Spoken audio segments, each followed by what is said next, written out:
الرحمن الرحیم الصلاۃ والسلام علیک یا رسول اللہ وعلی آلک واصحابک یا حبیب اللہ الصلاۃ والسلام علیک یا نبی اللہ وعلی آلک واصحابک یا نور اللہ۔ اللہ تعالیٰ کا احسان، اس کا فضل عظیم، اس کے محبوب رؤوف الرحیم صلی اللہ علیہ وسلم کا کرم،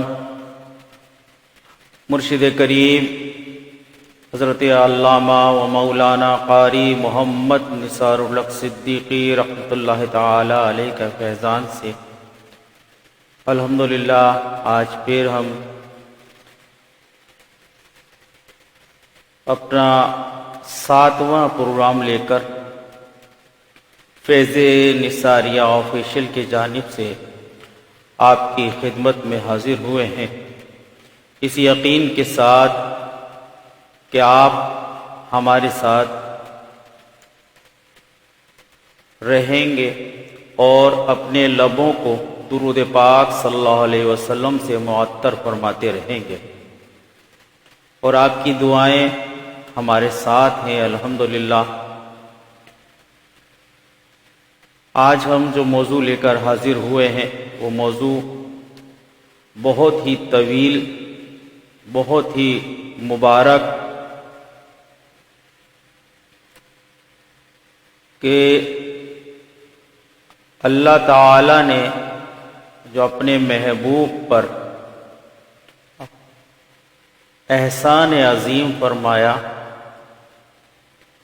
اور وہ معجزہ عطا فرمایا کہ جس معجزے کی طلب پچھلے انبیاء کرام کرتے رہے، اللہ تعالی نے اپنے پیارے محبوب صلی اللہ علیہ وسلم کو معراج مصطفیٰ صلی اللہ علیہ وسلم کا معجزہ عطا فرمایا، عرش پر اپنے نور سے ملنے کا شرف عطا فرمایا۔ انشاءاللہ العزیز شب معراج مصطفیٰ صلی اللہ علیہ وسلم کے عنوان سے آج ہم اپنی محفل کو آراستہ فرمائیں گے۔ اب اس بابرکت محفل کا آغاز قرآن مجید فرقان حمید سے ہوا جاتا ہے۔ میں ملتمس ہوں مرشد کریم کے فرزند اصغر جناب محترم مولانا محمد رضوان الحق صدیقی دامت برکاتہم القدسیہ سے کہ وہ قرآن مجید فرقان حمید کی آیہ مبارکہ تلاوت فرما کر اس محفل کا آغاز فرمائیں، اور اس کے بعد چند اشعار حمد باری تعالی بھی پیش فرمائیں۔ جناب محترم محمد رضوان الحق صدیقی۔ اعوذ باللہ من الشیطان الرجیم، بسم اللہ الرحمن الرحیم،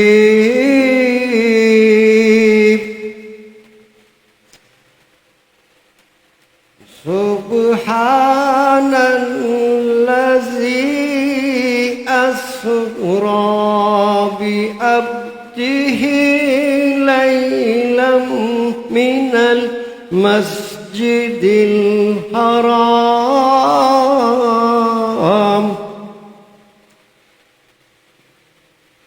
من المسجد الحرام إلى المسجد الأقصى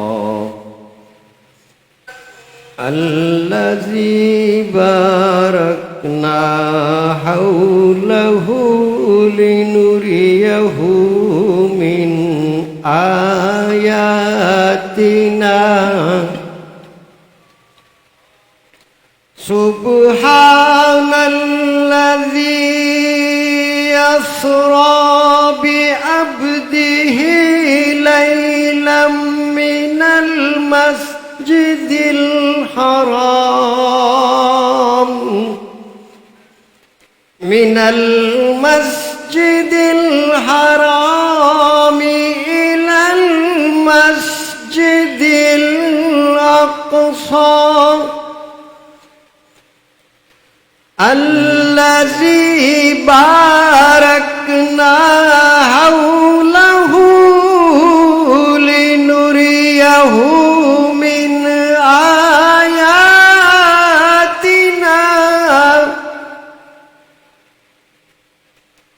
إنه هو السميع البصير الذي باركنا حوله لنريه من آياتنا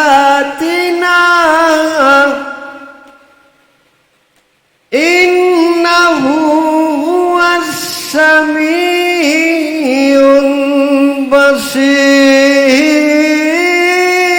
البصير إنه هو السميع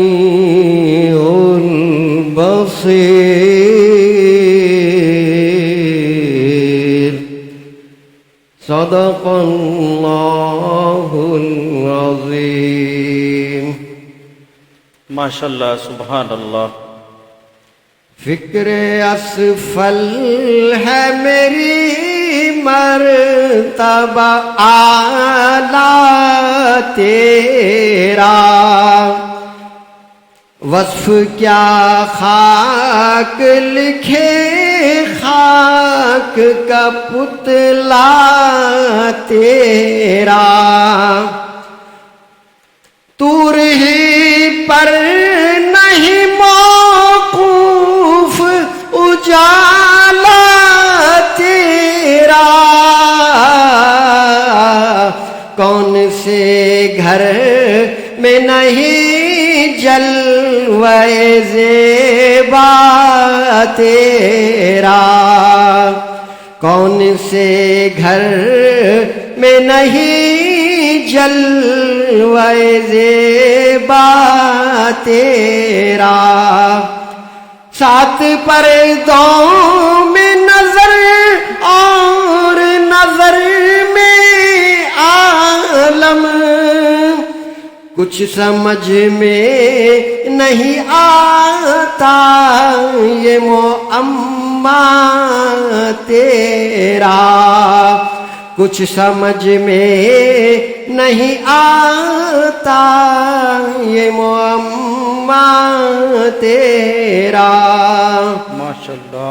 طور پر جلوہ دکھایا ہے تمنائی کو کون کہتا ہے کہ اپنوں سے ہے پردہ تیرا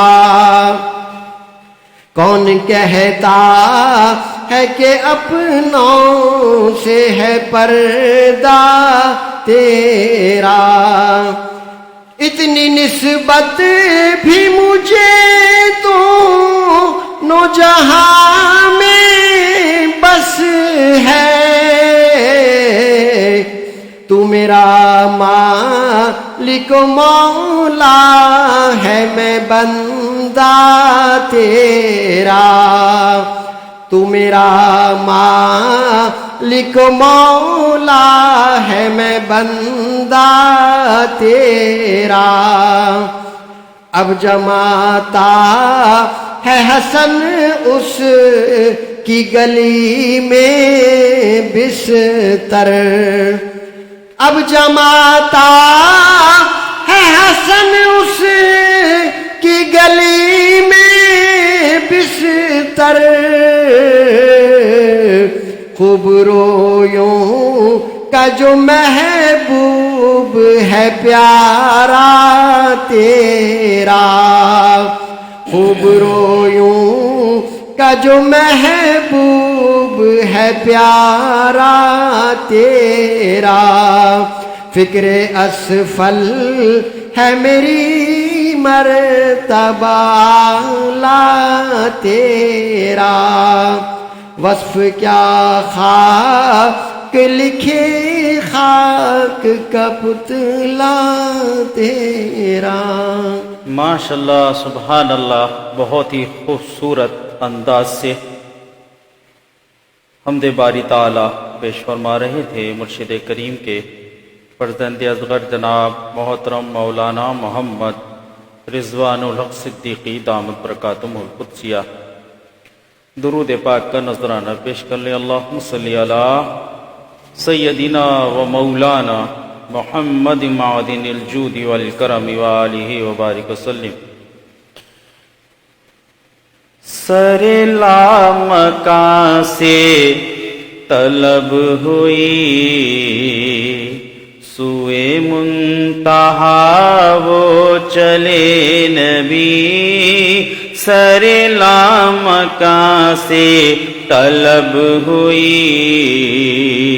سوئے منتہا وہ چلے نبی، سر لامکاں سے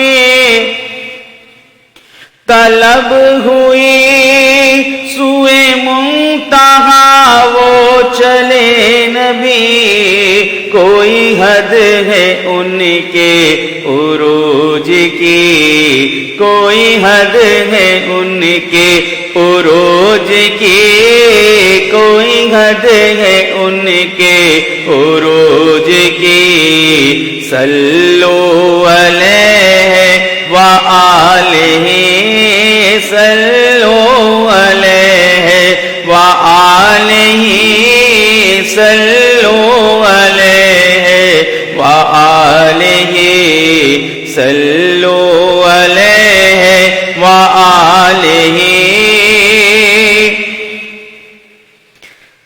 وہی لامکاں کے مکی ہوئے، سر عرش تخت نشیں ہوئے، وہی لامکاں کے مکی ہوئے، سر عرش تخت نشیں ہوئے، یہ نبی ہیں جن کے ہے یہ مکان، یہ نبی ہیں جن کے ہے یہ مکان، یہ نبی ہیں جن کے ہے یہ مکان، وہ خدا ہے جس کا مکان نہیں، صلو علیہ وآلہ، صلو علیہ وآلہ، صلو علیہ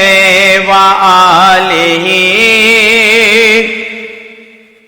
وہ جو نہ تھے تو کچھ نہ تھا، وہ جو نہ ہو تو کچھ نہ ہو، وہ جو نہ تھے تو کچھ نہ تھا، وہ جو نہ ہو تو کچھ نہ ہو، جان ہے وہ جہان کی، جان ہے تو جہان ہے، صلو علیہ وآلہ، صلو علیہ وآلہ، صلو علیہ وآلہ، صلو علیہ وآلہ۔ عرش پہ تازہ چھیڑ چار، فرش پہ طرفہ دھوم دھام، عرش پہ تازہ چھیڑ چار، فرش پہ طرفہ دھوم دھام، کان جدھر لگائیے، کان جدھر لگائیے، کان جدھر لگائیے تیری داستان ہے صلو علیہ وآلہ صلو علیہ وآلہ صلو علیہ وآلہ کروں تیرے نام پہ جا فدا نہ بس ایک جا دو جہاں فدا کروں تیرے نام پہ جا فدا نہ بس ایک جا دو جہاں فدا دو جہاں سے بھی نہیں جی بھرا تو جہاں سے بھی نہیں جی بھرا تو جہاں سے بھی نہیں جی بھرا کروں کیا کروڑوں جہاں نہیں صلو علیہ وآلہ صلو علیہ وآلہ صلو علیہ وآلہ کروں مد اہل دول رضا پر اس بلا میں میری بلا کروں مد اہل دول رضا پر اس بلا میں میری بلا میں گدا ہوں اپنے کریم کا میں گدا ہوں اپنے کریم کا میں گدا ہوں اپنے کریم کا میرا دین پارا نہیں صلو علیہ وآلہ صلو علیہ وآلہ صلو علیہ وآلہ صلو علیہ وآلہ صلو علیہ وآلہ بلغ العلا بکمالہ کشف الدجى بجمالہ حسن جمیع خصالہ صلو علیہ وآلہ صلو علیہ وآلہ صلو علیہ وآلہ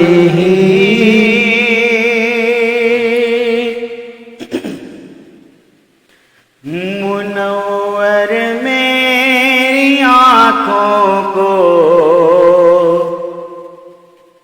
منور میری آنکھوں کو میرے شمس و دوہا کر دے منور میری آنکھوں کو میرے شمس و دوہا کر دے منور میری آنکھوں کو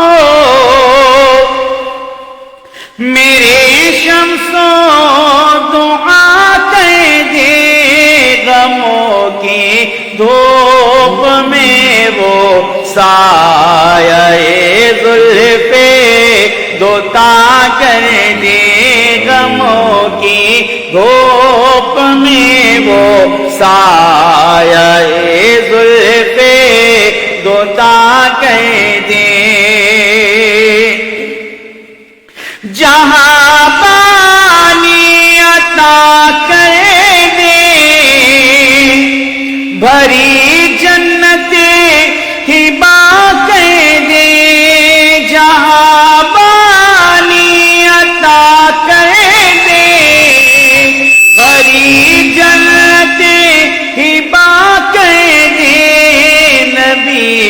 مختار کل ہے، جس کو جو چاہے عطا کر دے، نبی مختار کل ہے، جس کو جو چاہے عطا کر دے، منور میری آنکھوں کو میرے شمس و دعا کر دے، اور جہاں میں ان کی چلتی ہے، بس ان کی چلتی ہے، وہ دم میں کیا سے کیا کہہ دے، جہاں میں ان کی چلتی ہے، بس ان کی چلتی ہے، وہ دم میں کیا سے کیا کہہ دے، زمین کو آسماں کر دے، سوریا کو سرا کر دے،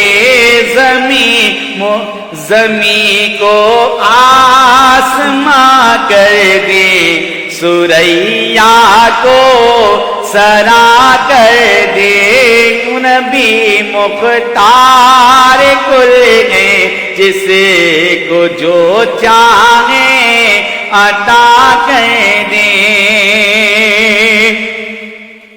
خیال حضرت حسن سے ہم نعتیں سجاتے ہیں، خیال حضرت حسن سے ہم نعتیں سجاتے ہیں، کمی رہ جائے تو پوری، کمی رہ جائے تو پوری بریلی کے رضا کر دیں، کمی رہ جائے تو پوری بریلی کے رضا کر دیں، نبی مختار کل ہے، جس کو جو چاہے عطا کر دیں، مجھے کیا فکر گو آخر میرے یاوے وہ یاوے، مجھے کیا فکر گو آخر میرے یاوے ہے وہ یاوے، بلاؤں کو میری جو خود گرفتارے بلا کر دیں، بلاؤں کو میری جو خود گرفتارے بلا کر دیں، نبی مختار کل ہے، جس کو جو چاہے عطا کر دیں، او تمنائے دل اشرف بس اتنی ہے سرے کو سے،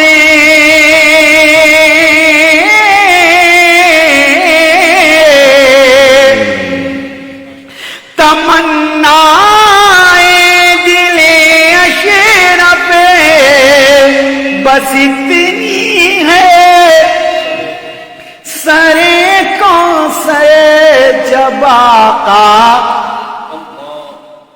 جب آقا جام کو سر دے، لبے اقدس لگا کر دے،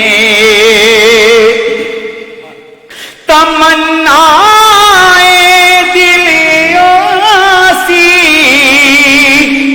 بس اتنی ہے سرے کو سر، جب آقا جان کو سر دے، جب آقا جام کو سر دے، جب آقا جام کو سر دے، لبے اقدس لگا کر دے، جب آقا جام کو سر دے، لبے اقدس لگا کر دے، منور میری آنکھوں کو میرے شمس دعا کر دے، کیوں نبی مختار کل ہے، جسے کو جو چاہے عطا کر دے۔ دوران نشری عالم اسلام کے ممتاز و محترم عالم دین حضرت علامہ و مولانا مفتی محمد عمیر جاوید قادری صاحب دامت برکاتہم القدسیہ اس محفل کی زینت بنے اور الحمدللہ شروع سے ہمارے ساتھ ہیں، ہمارے مشفق اور مہربان ہیں۔ جہاں جہاں کوئی ہمیں مشورہ دینا ہوتا ہے ان کو تو بلا جھجک ہمیں مشورہ بھی دیتے ہیں اور ہماری اصلاح بھی فرماتے ہیں۔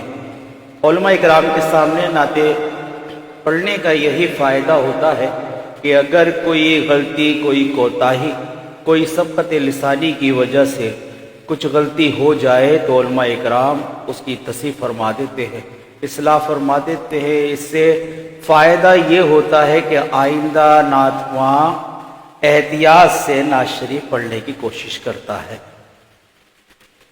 ابھی تک جو میں نے نعت شریف پڑھی، بیچ میں کچھ میری آواز خراب ہوئی، میں معذرت خواہ ہوں۔ آج کچھ طبیعت سارا دن ناساز رہی۔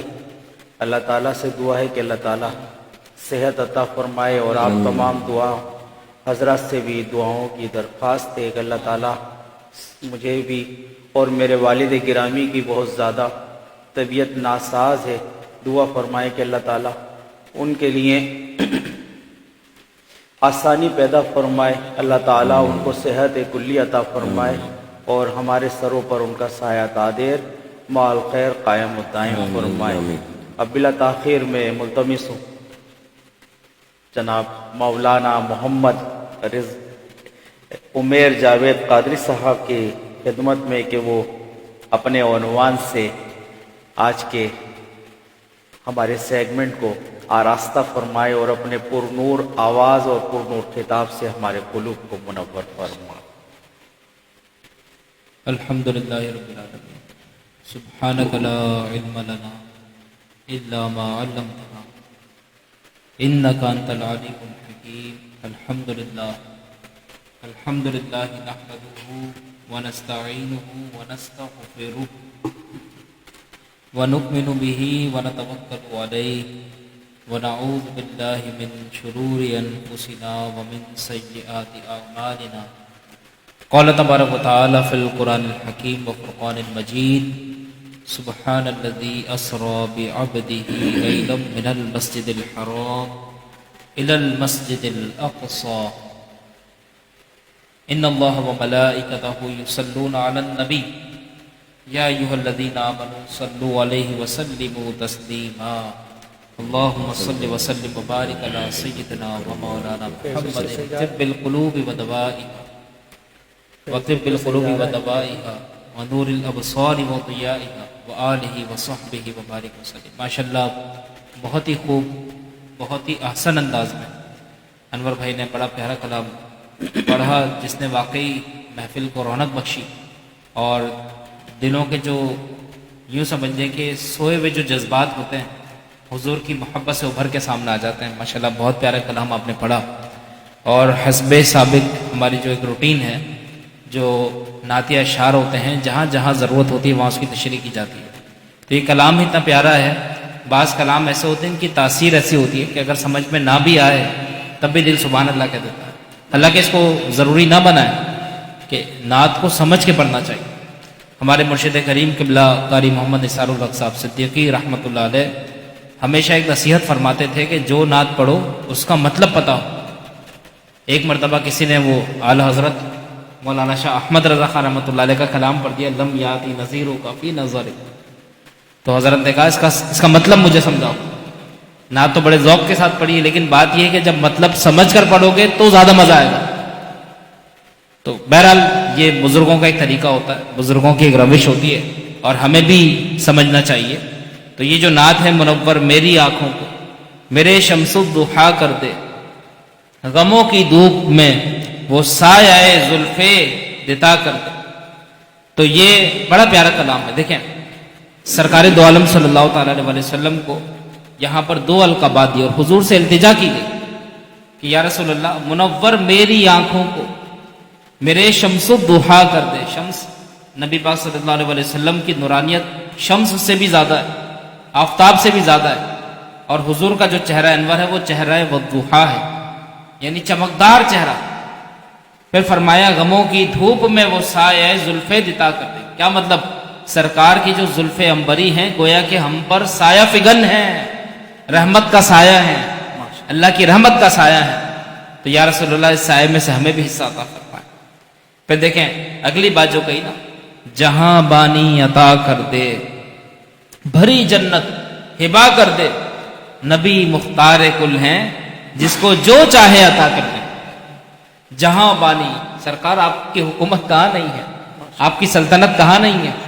ارے صرف زمین کی بات چھوڑیں، سرکار آسمانوں کے بھی شہنشاہ ہیں، سرکار آسمانوں کی بلکہ جنت بھی، سرکار جنت کے بھی مالک ہیں، جسے چاہے جو چاہے عطا کر دے۔ پھر جب یہ کہا کہ سب کچھ سرکار کے قبضے میں، خالق کل نے آپ کو مالک کل بنا دیا، دونوں جہاں ہے آپ کے قبضہ و اختیار میں۔ تو حضرت صاحب اکثر یہ شعر پڑھتے تھے، تو یہاں شاعر یہ بات کہہ رہے ہیں کہ یا رسول اللہ آپ کے قبضے اور اختیار میں اللہ کی عطا سے کیا نہیں ہے، سب کچھ تو ہے۔ تو یا رسول اللہ آپ مختار کل ہیں، اللہ نے آپ کو سب کچھ دے دیا۔ میں تو مالک ہی کہوں گا کہ ہم مالک کے حبیب، کہ ہو مالک کے حبیب، یعنی محبوب و محب میں نہیں میرا تیرا۔ تو یا رسول اللہ آپ اللہ کے محبوب ہیں، تو جو اللہ کا ہے وہ سب آپ کا ہے، جو اللہ کے خزانے ہیں وہ آپ کی ملکیت میں، آپ کے دستے قدرت میں۔ ہم کو جو کچھ خدا سے ملتا ہے دستے خیر الورا سے ملتا ہے، تو یا رسول اللہ مجھے بھی عطا فرمائے۔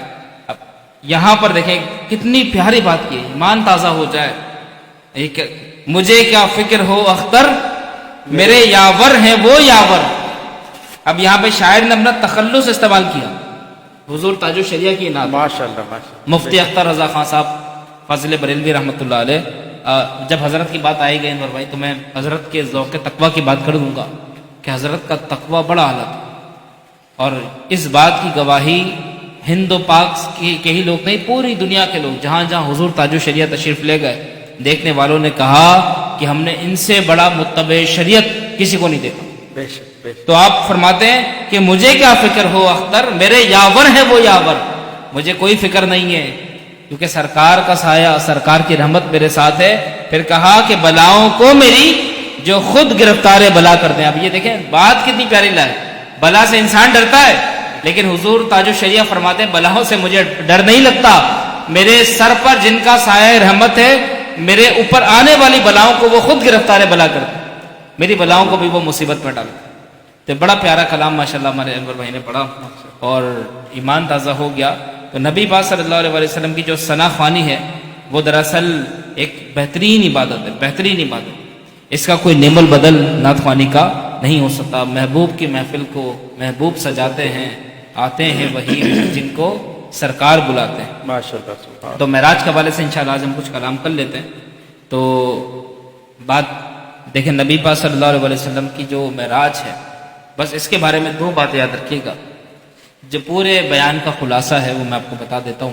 دیکھیں معراج کی نشستیں ہوتی ہیں، آپ علماء سے سنتے بھی رہتے ہیں، سمجھتے بھی رہتے ہیں، اور آپ ظاہر سی بات ہے کہ علماء بڑے خوبصورت انداز میں اس کی حکمت ست ہر چیز آپ کو سمجھاتے ہیں۔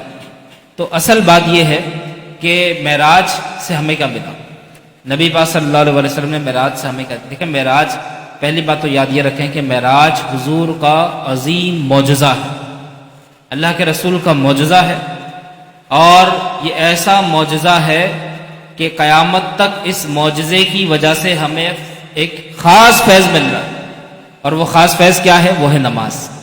حضور معراج پر گئے، اللہ کی طرف سے شاہی تحفہ نماز کی صورت میں لے کر آئے۔ پھر دوسری بات کہ معراج نبی کریم صلی اللہ علیہ وسلم کو ہی عطا نہیں ہوئی، بلکہ حضور معراج پر گئے تو امت کی بھی معراج ہو گئی۔ بے شک بے شک۔ یہ بھی یاد رکھیں۔ دیکھیں جو ہمارے لیڈر ہیں، جو ہمارے رہنما ہیں، جو ہمارے رہبر ہیں، جو ہمارے سلطان ہیں، جو سلطان دو جہاں ہیں، جن کے ہم امتی ہیں، تو نبی کو جو انعام ملا تو مطلب یہ کہ انعام ہمیں بھی ملا۔ تو یہ ہم امتیوں کا اعزاز ہے کہ اللہ تعالیٰ نے معراج جیسا عظیم معجزہ ہمارے نبی سرور دو جہاں رحمت کون و مکان تاجدار دو عالم صلی اللہ تعالیٰ علیہ وسلم کو عطا فرمایا۔ تو بس یہ دو باتیں معراج کے حوالے سے یاد رکھیے گا۔ اس کے بعد انشاءاللہ انور بھائی کچھ سوالات بھی کریں گے، ہم انشاءاللہ اپنے موضوع کو ان سوالات میں کی روح سے دیکھتے ہیں۔ ماشاءاللہ سبحان اللہ، بہت ہی خوبصورت آج کا موضوع ہے، اور چند سوالات آپ کی خدمت میں عرض ہے کہ پہلا سوال ہے آپ کی طرف، کیونکہ ٹائم اتنا نہیں ہوتا کہ ہم تمہید باندھیں، بالکل، اور اگر تمہید میں ہم لگ جائیں گے تو ہمارا وقت، جب ہم شروع کرتے ہیں پروگرام کو تو میرے بھائی لگتا ہے کہ 1 گھنٹہ بہت زیادہ بہت ہے، زیادہ صحیح بات۔ اور جب ہم پروگرام شروع کرنے چلے جاتے ہیں تو ایسا لگتا ہے کہ ہم نے کچھ ماشاءاللہ۔ کرا ہی نہیں، اور یہ وقت ایسے تیزی سے نکل جاتا ہے۔ یہ سب اللہ اور اللہ کے رسول کے محفل کی برکت ہوتی ہے، صحیح بات، بالکل۔ کیونکہ حضرت فرماتے ہیں کہ پھول اور کانٹوں میں فرق یہی ہوتا ہے کہ جب آدمی باغات میں اور چمن میں ہوتا ہے تو وقت کا پتہ نہیں چلتا، اور وہ کوئی ایسی گرم جگہ پر ہوتا ہے جہاں پر کانٹے ہوتے ہیں، جھاڑیاں ہوتی ہیں، تو اسے وقت جو ہے وہ گزرتا نہیں ہے اس کا۔ تو یہ محافل سرکار کے ذکر کی محافلیں جو ہیں وہ باغ ہیں، چمن ہے۔ اب چمن اور باغ سے ہم تسبیح کیا دیں اور کیا ہمارے زبان ساتھ نہیں دے سکتی کہ کیا مبارک محافلیں ہوتی ہیں کہ جن میں اللہ کے پیارے محبوب کا ذکر کیا جاتا ہے۔ پہلا سوال ہے کہ اسرا اور معراج میں بھی کیا کوئی فرق ہے؟ ماشاءاللہ، دیکھیں یہ ایک علمی بات ہے کہ اللہ رب العزت نے سورہ بنی اسرائیل میں فرمایا سبحان الذی اسرا بعبدہ، تو یہاں پر لفظ اسرا ہے۔ اسرا کا مطلب ہوتا ہے شب، یا رات کو بھی اسرا کہا جاتا ہے، شب اور رات ایک ہی بات ہے۔ تو عموماً عوامی سطح پر یہی سمجھا جاتا ہے کہ اسرا اور معراج ایک ہی بات ہے، لیکن یاد رکھیں نبی پاک صلی اللہ تعالیٰ علیہ وسلم کی معراج کے 2 حصے۔ کتنے حصے ہیں؟ 2 حصے۔ پہلا حصہ وہ ہے جو اللہ رب العزت نے سورہ بنی اسرائیل، جس کو دوسرے لفظوں میں سورۃ الاسراء بھی کہا جاتا ہے، اس میں بیان کیا، اور وہ ہے سرکار کی معراج کا ابتدائی سفر، جو نبی کریم صلی اللہ تعالیٰ علیہ وسلم کو حتیم کعبہ سے حضرت ام ہانی رضی اللہ تعالیٰ عنہا کے گھر میں حضور تشریف فرما تھے، اس کے بعد پھر حتیم تشریف لے گئے، اور وہاں سے جو حضور کا سفر مبارک شروع ہوا، اور وہ جو مسجد اقصیٰ تک سرکار تشریف لے گئے، جہاں پر حضور نے تمام انبیاء کی امامت فرمائی، جہاں پر جبریل امین علیہ السلام نے تکبیر کہی، تو حضور کے سفر کا جو پہلا حصہ ہے، اسے علماء فرماتے ہیں یہ جو حصہ ہے یہ ہے شب اسرا۔ ماشاءاللہ۔ اب اس کے بعد جب حضور نے انبیاء کی امامت فرمائی، اس کے بعد جو سرکار کا اگلا سفر جو معراج کا دوسرا حصہ ہے، جو دوسرا حصہ شروع ہوتا ہے، اسے کہا جاتا ہے معراج۔ تو دونوں کو ملا کے عام طور پر معراج کہہ دیا جاتا ہے، لیکن اسرا معراج سے تھوڑا سا الگ ہے، وہ زمینی سفر، اور سرکار کا بلندی پر یعنی آسمانوں کی جانب جو پرواز، جو سفر سٹارٹ ہوا، اسے کہا جاتا ہے معراج۔ اور معراج عروج سے بنا ہے، عروج کا مطلب ہے بلندی، تو مطلب یہ دیکھیں زمین ہے نیچے اور آسمان ہے بلند، اور آسمانوں سے بھی جو بلند ہے وہ عرش معلیٰ ہے، پھر سدرۃ المنتہا، پھر وہ مقام جہاں تک کسی کی بھی رسائی نہ ہو، جہاں تک جبریل کی بھی رسائی نہ ہو، تو وہاں تو پھر معراج ہی معراج ہے، وہاں تو پتہ نہیں کہ کیا انتہا ہے کیا ابتدا ہے، بندہ ہے کہاں پر۔ تو یہ جو سرکار کا سفر شروع ہوا جو آسمانی سفر ہے، یہ کہلاتا ہے سفر معراج۔ تو یہ تھوڑا سا ڈفرنس ہے اسرا کے اندر اور معراج کے اندر۔ ماشاءاللہ سبحان اللہ۔ دوسرا سوال ہے معراج میں کیا حکمت پوشیدہ ہے؟ سبحان اللہ، یہ بڑا تفصیلی سوال ہے، لیکن اس کو مختصر انداز میں ہم کر لیتے ہیں۔ دیکھیں معراج میں بے شمار حکمت، بے شمار۔ اللہ تعالیٰ نے ہر نبی کو اس کی قوم کے اعتبار سے معجزات دی۔ دیکھیں حضرت موسیٰ علیہ السلام کے دور میں جادو کا بڑا عروج تھا، جادو بڑے غلبے، یہاں تک کہ تاریخ نگار لکھتے ہیں، انبیاء کے واقعات قصص لکھنے والے لکھتے ہیں کہ جادو اتنا عام تھا کہ گلی کوچوں میں لوگ جادو کے کرتب دکھاتے تھے کھلے عام، حالانکہ جادو آسان عمل نہیں ہے۔ تو اللہ تعالیٰ نے موسیٰ علیہ السلام کو ایسا معجزہ دیا، ایسا عصا دیا کہ جس نے جادوگروں کو لگام دے دی۔ فرعون نے جو مقابلہ رکھا تو وہ جو سانپ، وہ جو رسیاں تھیں ان کی وہ سانپ بن گئی تھی نا، تو عصائے موسیٰ نے ایک ثعبان عظیم، ایک بڑا اژدہا بن کر سب کو نگل لیا۔ تو یہاں موسیٰ علیہ السلام کو اللہ تعالیٰ نے جادوگروں کے حساب سے معجزہ دیا۔ پھر حضرت عیسیٰ علیہ السلام کا دور آپ دیکھیں، موسیٰ علیہ السلام کے بعد حضرت سیدنا عیسیٰ علیہ السلام تشریف لائے، تو آپ کے دور میں طب بڑی مشہور تھی، میڈیکل سائنس، حکمت بہت مشہور تھی، یہاں تک ایک سے ایک اینٹی بائیوٹک، ایک سے ایک ڈوز، ایک سے ایک دوا ان کے پاس موجود ہوتی تھی، اور ایسے ایسے چورن ان کے پاس ہوتے تھے کہ اگر کوئی کھانا پیٹ بھر کے کھا لے اور صرف اس کی ایک چٹاک اگر چورن چک لے تو چند منٹوں میں اس کا ہاضمہ ہو جائے، لیکن وہ سب عاجز آ گئے ایک جگہ پر، ان کے پاس کوئی ایسی میڈیکلی کوئی اینٹی بائیوٹک کوئی دوا نہیں تھی جس سے وہ مردے کو زندہ کر سکے۔ تو اللہ تعالیٰ نے اپنے نبی حضرت عیسیٰ علیہ السلام کو ایسا معجزہ دیا کہ آپ مردوں کو فرماتے تھے کم باذن اللہ، تو وہ اللہ کے حکم سے کھڑا ہو جاتا۔ تو یہ دیکھ کر آپ کی قوم جو ہے حیران ہوئی۔ اسی طریقے سے حضرت داؤد علیہ السلام کا دور ہے، تو داؤد علیہ السلام کے دور میں موسیقی اور ترنم کا بڑا عروج تھا، اور ایسے ایسے وہ گیت پڑھتے تھے، اور مشرکانہ گیت پڑھتے تھے کہ ایسے ایسے پڑھتے تھے لوگ سن کر دیوانہ ہوتے۔ تو اللہ تعالیٰ نے اپنا کلام داؤد علیہ السلام کو پڑھنے کے لیے اتنی خوبصورت، اتنی جاذب نظر، اتنی بہترین لہن عطا فرمائی کہ داؤد علیہ السلام جب درخت کے نیچے زبور کی تلاوت کرتے تو حیران کن منظر یہ ہوتا کہ درختوں کے چرند پرند اتر کر آپ کے سامنے آپ کا کلام سنا کرتے، اور ایسے سنا کرتے جیسے کوئی شیخ کامل اپنے مریدین کو نصیحت کر رہا ہو۔ اور دوسری بات، اگر دریا کے کنارے حضرت داؤد علیہ السلام جب زبور کو پڑھتے تھے تو دیکھنے والوں نے دیکھا کہ دریا کی جو مچھلیاں ہیں وہ سطح پر آ کر کلام داؤدی سنا کرتی۔ اب ہمارے نبی کا دور آیا تو ہمارے نبی کے دور میں فصاحت، بلاغت، عربی ادب اور یہ سب بڑا مشہور تھا، ادب و ادبیات کے معاملات بہت تھے، یہاں تک ہر گھر کے اندر شاعر موجود ہوتا تھا، اور ایسا خوبصورت وہ شعر کہتا تھا، ایسا امرؤ القیس مشہور نام ہے، آپ نے شاید سنا ہو، امرؤ القیس جیسے شاعر تھے جن کو پتا ہوتا نا اگر کہ ان کی مجلس میں کوئی جاسوس بیٹھا ہے تو ایسا شعر پڑھتے کہ جاسوس کی نشاندہی ہو جاتی کہ کون، وہ خود سامنے آ جاتا، اتنا زبردست کلام وہ لوگ کرتے۔ تو اللہ نے ہمارے نبی کو ایک ہی معجزہ ایسا دیا کہ بڑے بڑے فصحا، بڑے بڑے بلیغ کلام کرنے والے سارے کے سارے عاجز آ گئے، اور اللہ نے حضور پر قرآن اتارا، قرآن نے سب کو عاجز کر دیا۔ لیکن حضور تو قیامت تک کے نبی ہیں، اب قیامت تک جس چیز کا دور دورہ ہے وہ ہے سائنس، تو سائنس قیامت تک ترقی کر رہی ہے، آپ دیکھ لیں دن بدن، یہ آپ کے سامنے موبائل ہے، آپ دیکھ لیں یہ پورا کمپیوٹر آپ کے ہاتھ میں، سب کچھ پوری دنیا اس کے ہاتھ میں، پورا یہ گلوبلائزیشن آپ کے سامنے ہے۔ اب اس سے بھی آگے آپ جائیں تو دنیا کے اندر ہے نا، ارتھ کے اندر ہے، پھر آسمان ہے، سائنس تو آسمانوں تک ایسیس مانگ رہی ہے، رسائی مانگ رہی ہے، اس میں جو انٹرنیٹ آ رہا ہے وہ سیٹلائٹ سے آ رہا ہے، وہ اسپیس پر موجود ہے، تو سائنس چاہتی ہے کہ یہ آسمانوں کو سفر کرے۔ تو اللہ رب العزت نے آج سے 1400 سال پہلے ہمارے آقا نبی رحمت، شفیع امت، تاجدار دو عالم صلی اللہ علیہ وسلم کو ایک ہی معجزہ معراج عطا فرما دیا کہ حضور پہلے آسمان پر نہیں، دوسرے پر نہیں، تیسرے پر نہیں، بلکہ 7 آسمانوں سے بھی آگے عرش مولا سدرۃ المنتہا، بلکہ اس مقام پر ایسی شب میں ہو کر آئے کہ جب حضور علیہ السلام کے بارے میں اقبال جیسے شاعر نے کہا کہ زنجیر بھی ہلتی رہی، بستر بھی رہا گرم، ایک پل میں سوئے عرش گئے آئے محمد۔ ایک لمحے میں حضور علیہ السلام اتنا طویل سفر کر کے آ گئے جو لاکھوں سال کا سفر ہے۔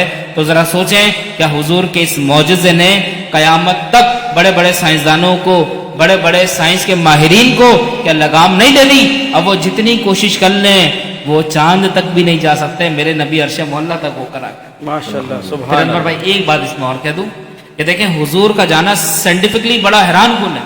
اب اللہ نے زمین کے اوپر ایک تہ رکھی ہوئی ہے، اوزون لیئر ہے، اس پر آگ ہوتی ہے، آگ، یہاں کا ٹیمپریچر کوئی برداشت نہیں کر سکتا، یہ جو ٹوٹتا ہوا تارا زمین کی طرف آتا ہے نا، تو یہ اوزون کی جو لیئر ہے یہ اس سے رگڑ کھاتا ہے تو اس میں سے چنگاری نکلتی ہے، جس کے بارے میں عورتوں نے مشہور کر دیا کہ اس کو دیکھ کے جو دعا مانگو قبول ہو جاتی ہے۔ حالانکہ ایسا کچھ بھی نہیں ہے، حالانکہ ایک روایت میں آتا ہے کہ شیطان آسمانوں پہ جاتا ہے تو فرشتے اس کو پتھر مارتے ہیں، تو بہرحال اس کو دعا مانگنے کا کوئی کانسیپٹ نہیں۔ اب دیکھیں لوگ حیران ہوئے کہ جب اوزون کی لیئر سے کوئی چیز ہٹ کرتی ہے تو وہ نیچے نہیں آ سکتی، تو نیچے کی چیز اوپر کیسے جا سکتی ہے؟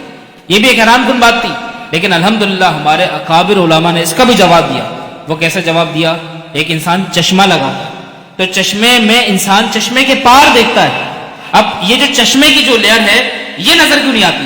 تو پتہ لگا آپ کی نگاہوں کی جو ریز ہیں وہ اس لیئر کو پار کرتے ہوئے آگے ایسے پہنچ جاتی ہیں کہ لیئر محسوس ہی نہیں ہوتی. تو حضور کی معراج کی شب لطافت ایسی تھی، نورانیت ایسی تھی، روحانیت ایسی تھی کہ کہاں اوزون کے لیئر اور کہاں نورانیت مصطفیٰ. حضور ایک چمک کی طرح ساتوں آسمانوں کے اوپر اور سدرۃ المنتہا تک ہو کر آ گئے. تو دوستو معراج کا جو معجزہ ہے یہ بڑا عظیم معجزہ. ماشاء اللہ سبحان اللہ، بہت ہی خوبصورت آپ نے سوال کا جزاک اللہ جواب ہمیں عنایت فرمایا، اور بہت ہی خوبصورت جواب اس طرح سے کہ اس کا اتنی سوال تو چھوٹا سا لگ رہا تھا کہ معراج میں کیا حکمت پوشیدہ ہے، مگر یہ خود ایک موضوع ہے، بے شک یہ طویل موضوع ہے، طویل موضوع ہے.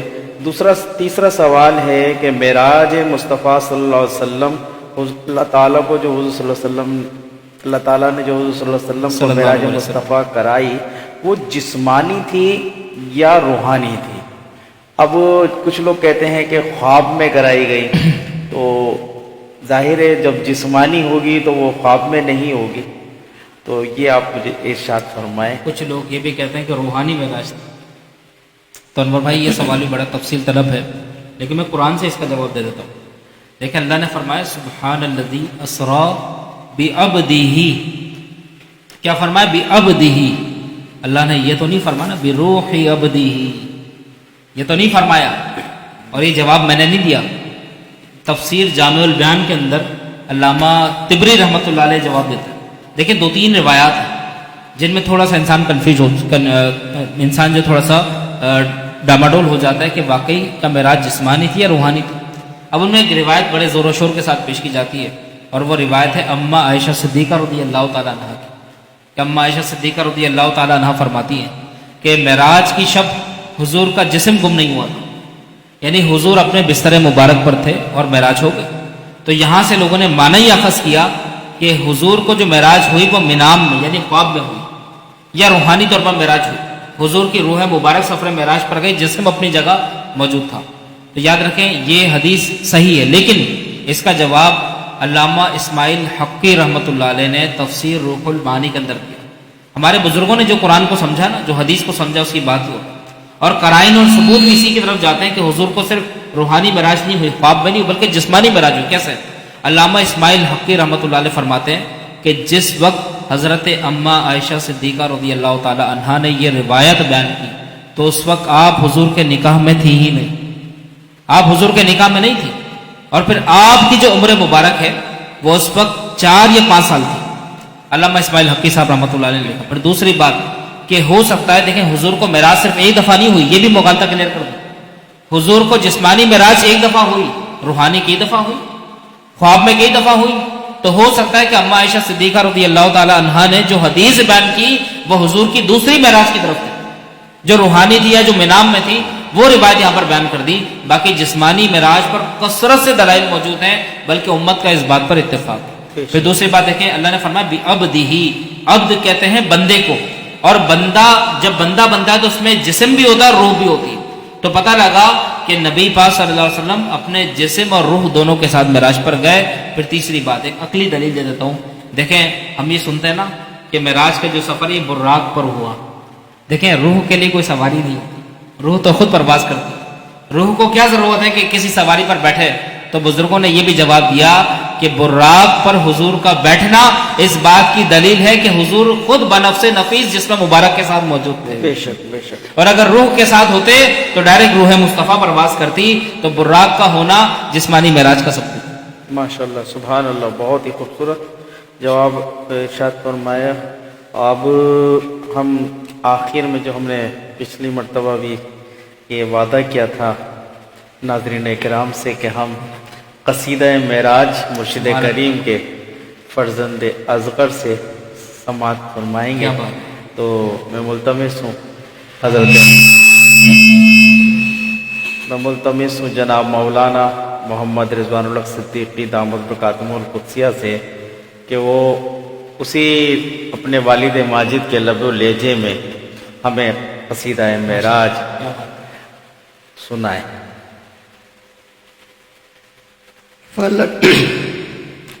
فلک پھر کیوں سجایا جا رہا ہے،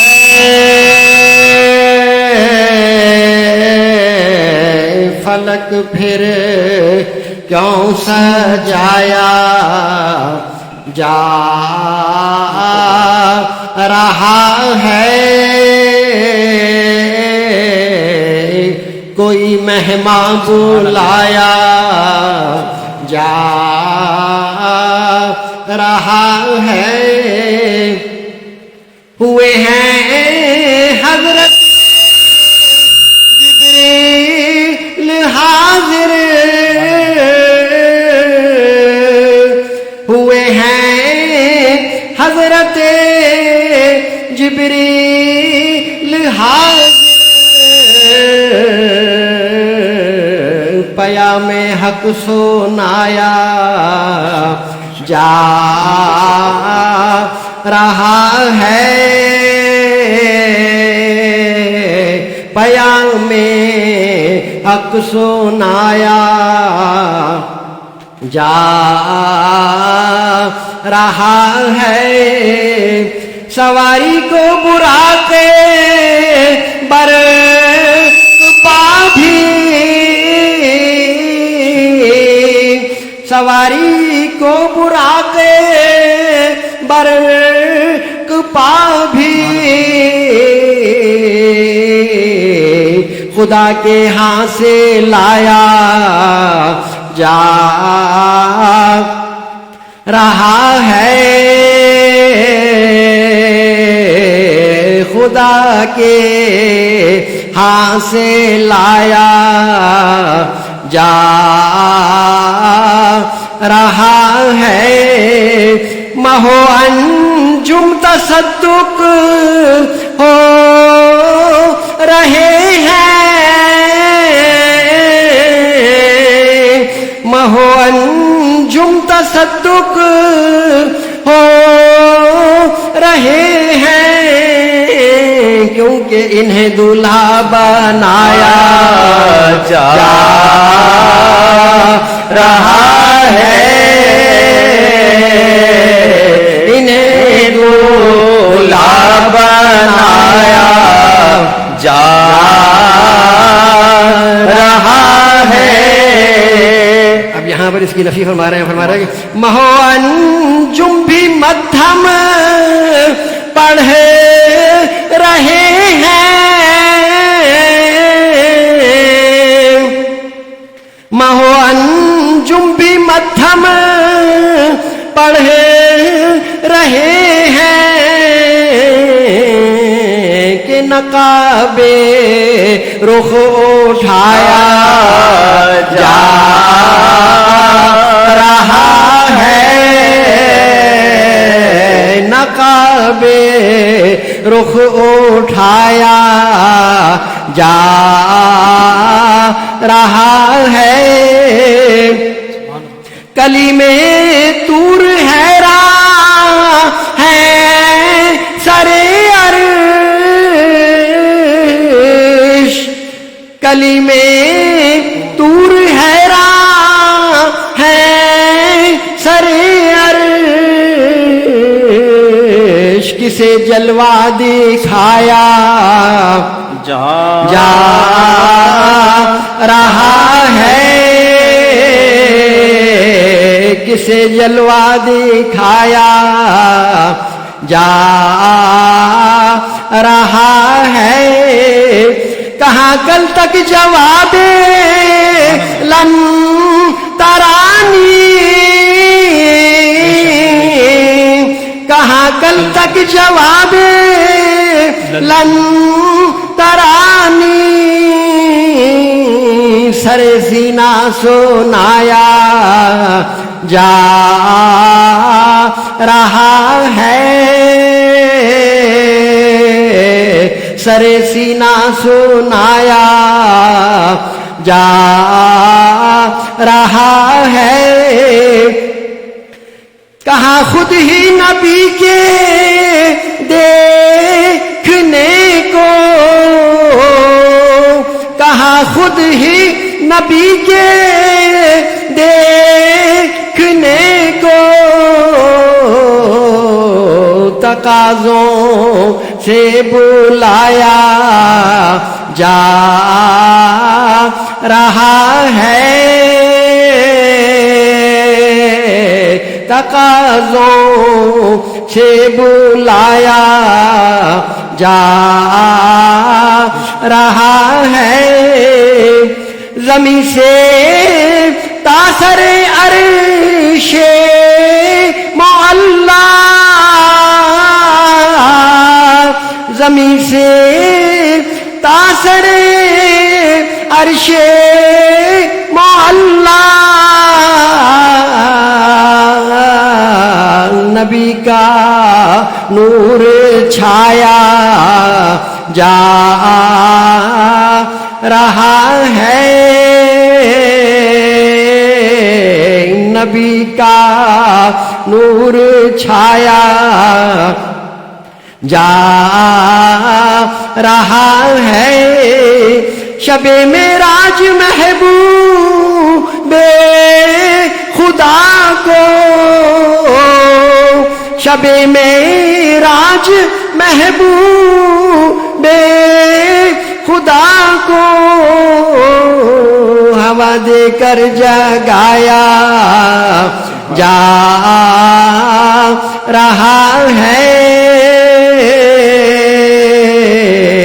ہوا دے کر جگایا جا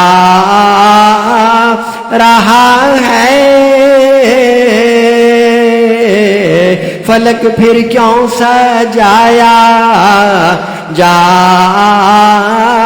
رہا ہے، کوئی مہمان بلایا جا رہا ہے۔ دو اشعار منقبت سیدنا شیخ عبد القادر جیلانی رضی اللہ تعالیٰ عنہ کی خدمت میں، اس کے بعد انشاءاللہ دعا کی طرف بڑھیں گے۔ درود پاک کا نذرانہ پیش کر لیں۔ اللہم صلی علی سیدنا مولانا محمد معدن الجود والکرم وآلہ وبارک وسلم۔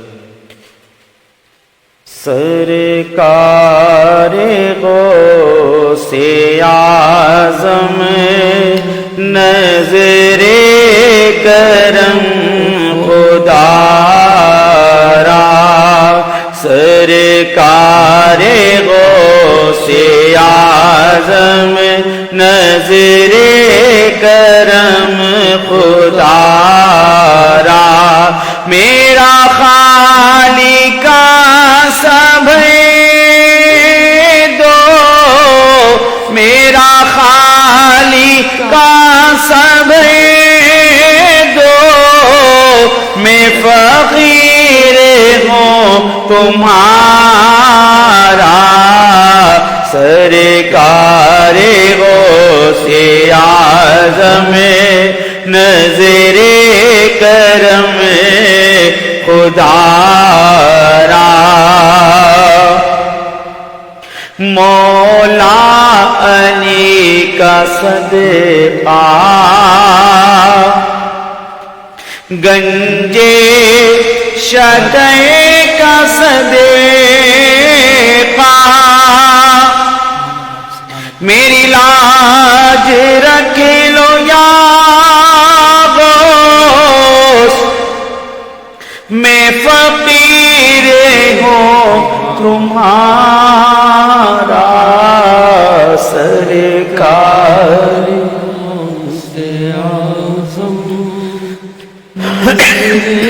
کرم خدا را، سب کا کوئی نہ کوئی دنیا میں آسرا ہے، میرا بجد تمہارے کوئی نہیں سہارا، سرکار غوث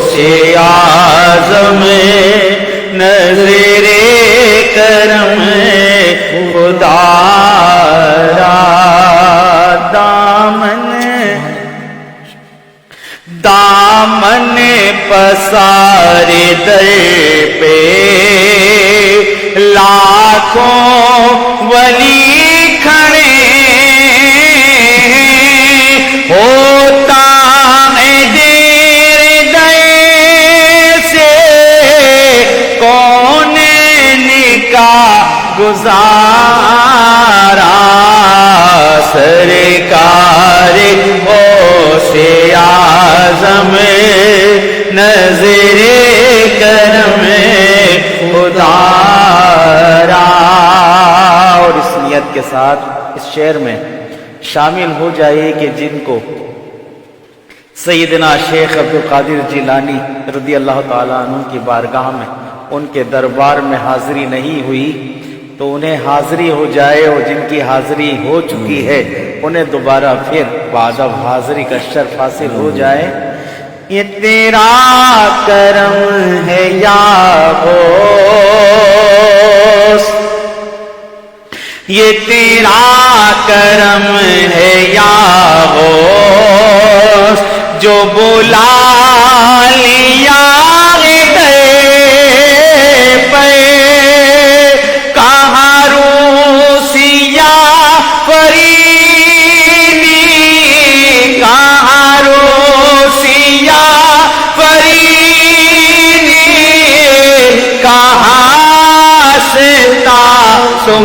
تمہارا سرکار غوث اعظم نظر کرم خدا را. میرا خالق صبر لو میں فقیر ہوں تمہارا.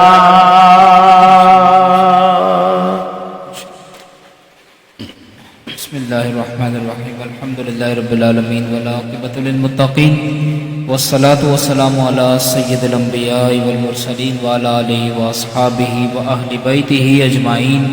اللہم ربنا تقبل منا انک انت السمیع العلیم. یا اللہ یا رحمان یا رحیم، اس مبارک نشست کو اپنی بارگاہ میں قبول فرما. یا اللہ اس نشست کو اور زیادہ کامیابی اور کامرانی کے ساتھ یا اللہ مزید آب و تاب کے ساتھ جاری و ساری فرما. یا اللہ اپنے دستے غیب سے اللہ جو یہ پوری ٹیم ہمارے انور بھائی کی نگرانی میں یہ کام ہو رہا ہے، یا اللہ اپنے دستے غیب سے انہیں مزید یا اللہ برکات اور یا اللہ وسائل عطا فرما. یا اللہ یا رحمان یا رحیم، یا اللہ نبی کریم صلی اللہ تعالیٰ علیہ وسلم کی کامل اتباع اور غلامی نصیب فرما. ہمارے مرشد کریم قبلہ قاری صاحب رحمۃ اللہ علیہ کے درجے مرتبے اور مقامات کو یا اللہ مزید بلند فرما. یا اللہ اپنی رحمت کاملہ سے اللہ ہم سب کو خاتمہ بالایمان خاتمہ بالخیر عطا فرما. یا اللہ جتنے لوگوں نے ہمیں لائیو دیکھا یا اللہ اور اس مبارک نشست کا حصہ بنے، اس میں شامل ہوئے، یا اللہ تو اپنے کرم کے ساتھ یا اللہ ان کے گھروں میں بھی رحمتوں کا نزول فرما. یا اللہ تیرے جن جن بندے اور بندیوں نے دعاؤں کا کام سب کے حق میں دعا گو ہوں، یا اللہ ان کی نیک مرادوں کو پورا فرما. ہمارے جتنے بھی ویورز ہیں یا اللہ جو دعائیں اپنے دلوں میں رکھ کر بیٹھے ہوئے یا اللہ ان کی بھی تمام دلوں کی نیک تمناؤں کو پورا فرما. اور جو حضرات دعا کروانا چاہتے ہیں وہ خدا را اپنا کمنٹ ضرور لکھ دیا کریں تاکہ یہ بتا دیا جائے کہ کس کس کے حق میں دعا کرنی ہے. ہم کوشش کریں گے کہ آپ کا نام لے کر دعا کریں، لیکن اگر نہ ہو سکے تو تب بھی اللہ تعالیٰ کی رحمت اور اللہ تعالیٰ کا علم یہ جانتا ہے کہ کس کو کس چیز کی ضرورت ہے. یا اللہ ہم سب پر اپنا فضل فرما، کرم فرما. تجھے فضل کرتے نہیں لگتی بار، نہ ہو تجھ سے مایوس امیدوار. وصلی اللہ تعالی علی خیر خلقہ ونور عرشہ وزینت فرشہ وقاسم رزقہ سیدنا محمد وعلی آلہ واصحابہ اجمعین برحمتک یا ارحم الراحمین. اللہم